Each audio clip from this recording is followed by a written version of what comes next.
Welcome to this episode of Wiki Walks, a short podcast devoted to some of the more intriguing and, who knew, articles that you can run across in the weird world of Wikipedia.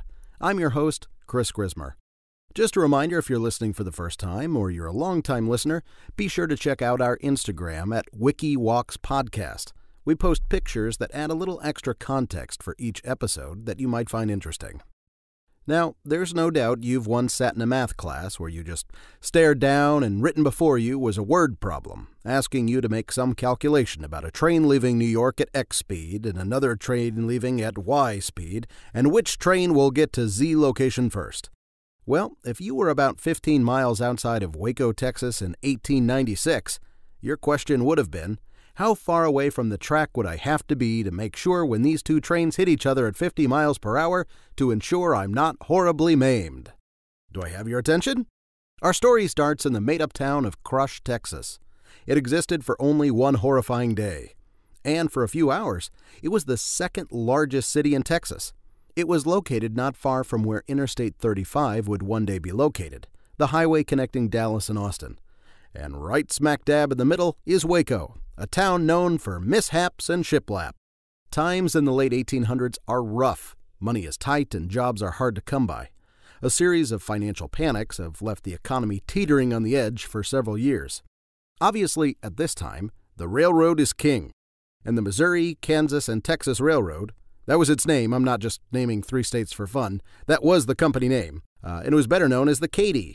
K for Kansas, T for Texas, K-T, Katy. Well, the Katy brainstormed on a marketing ploy to increase passenger revenue.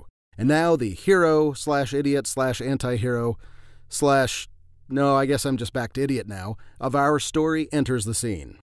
William George Crush, a passenger agent for the railroad, had a real barn buster of an idea. How's about we get two of them locomotives, put 'em facing each other, and brings 'em together in a staged collision for all to see?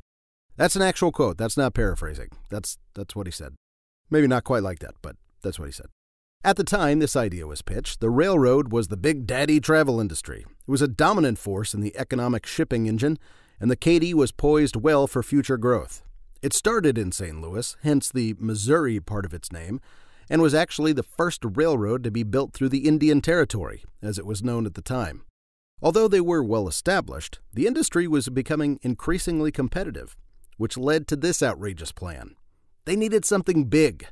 Although the biggest concern was that if one of the train's boilers blew, they would have real trouble on their hands.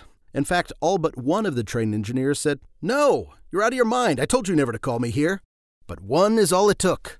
And soon, word of the events flew across the state, and posters were placed all over the various stops along the Katy's miles of railway. The event called for people to take a $2 round trip to see the craziness. When the day arrived, 40,000 people descended on the pop-up town of Crush, Texas. Texas was mostly a windswept, dusty cattle ground at this point. Again, this is 1896. So 40,000 people all jammed in a field in the middle of scrub brush nowhere is one heck of a gathering. I mean, this is basically one holographic Tupac Shakur away from a full Trainchella. In this fictional town, a 3-mile stretch of track was laid down. On one end, a 35-ton locomotive, engine number 999. On the other end, another 35-ton locomotive, engine number 1001. And, to really add to the mayhem, 6 boxcars were attached to each. Up at the front, there was a huge platform grandstand built for VIPs. An on-site restaurant was created under a tent borrowed from Crush's friend P.T. Barnum. You know, that guy. There were even carnival games, sideshows, all the trimmings of an early disaster movie about to happen. Amongst the crowd of 40,000 was Texas-born pianist Scott Joplin, who wrote The Entertainer, which, if the title doesn't immediately sound familiar, listen to this.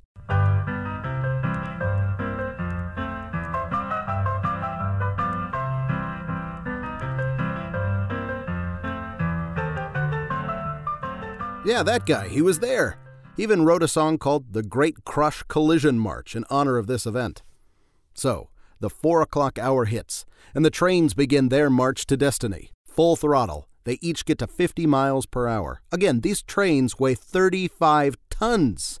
One researcher calculated that the initial impact created 2 million pounds of force, with the boxcars adding an additional wave of force, throwing shrapnel in every direction.